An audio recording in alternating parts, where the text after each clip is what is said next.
El amanecer del 11 de septiembre parecía idéntico a cualquier otro en el aeropuerto de Newark, con el murmullo cansado de viajeros que cargaban maletas llenas de rutinas, despedidas rápidas y promesas hechas a medias. Y nadie, absolutamente nadie, podía imaginar que aquel vuelo ordinario se convertiría en una batalla silenciosa entre el terror y la dignidad humana. Porque el avión despegó con puntualidad, atravesando un cielo tan limpio que parecía una burla cruel del destino, y dentro viajaban personas comunes. Un padre que había prometido llegar temprano para ver el partido de su hijo, una mujer que viajaba por primera vez sola después de un divorcio doloroso, un ejecutivo, distraído revisando papeles sin saber que jamás los volvería a necesitar, y una tripulación entrenada para servir café, no para enfrentar la muerte. Mientras el avión alcanzaba altura, el mundo abajo seguía girando con normalidad, ignorante del horror que ya se estaba escribiendo. Y fue entonces cuando algo cambió, no de golpe, sino como una grieta invisible en el aire, una tensión que nadie supo explicar hasta que los primeros gritos rompieron la calma,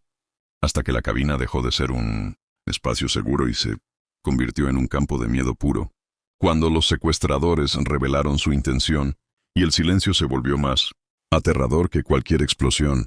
porque no gritaban consignas ni discursos, solo miradas frías y órdenes cortas. Y en ese instante cada pasajero entendió una verdad brutal. Este vuelo no llegaría a su destino. Y el tiempo comenzó a moverse de otra manera, más lento, más pesado, como si cada segundo exigiera un precio.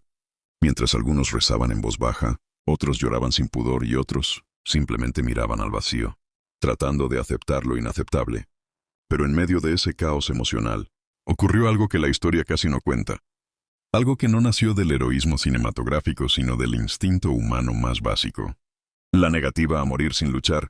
porque mientras los secuestradores creían haber ganado el control total, subestimaron lo único que no podían encadenar, la voluntad colectiva. Y fue una llamada telefónica, una sola, la que cambió todo. Cuando un pasajero logró comunicarse con tierra y escuchó las palabras que congelaron su sangre,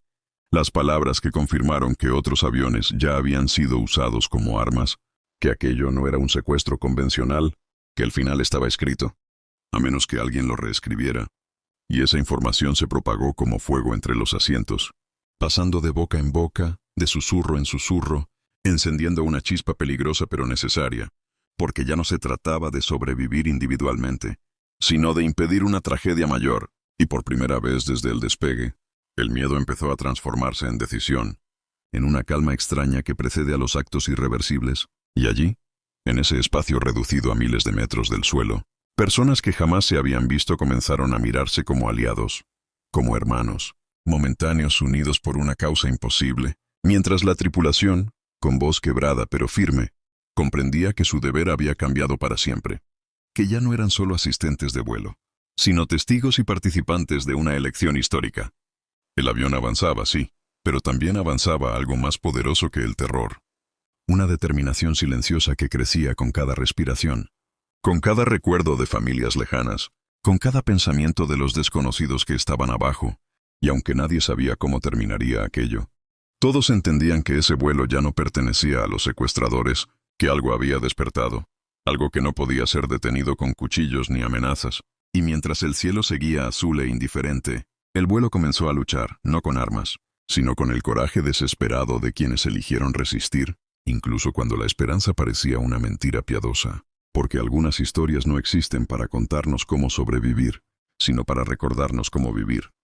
Y si esta historia te está tocando el corazón, si crees que estos relatos merecen ser recordados y compartidos, suscríbete al canal, porque aquí damos voz a las historias que el tiempo intentó silenciar, y aún queda mucho por contar.